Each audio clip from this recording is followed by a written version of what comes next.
রুটি বলবে পারে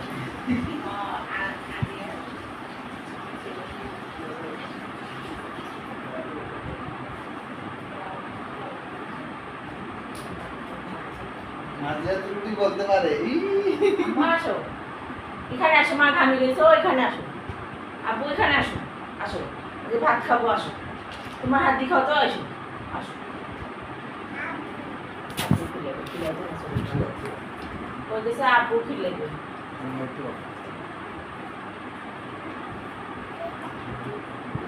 অপেক্ষা সিগারেটটা তোমার আগে কয়টা বাজে তুমি জানো? 10টা বাজে। শুনতে খাবার চাইতেছে। কি ভাত খাইছে? আব্বু আমি দরজাটা দিয়ে আসি, দেখি দরজাটা দিয়ে আসি।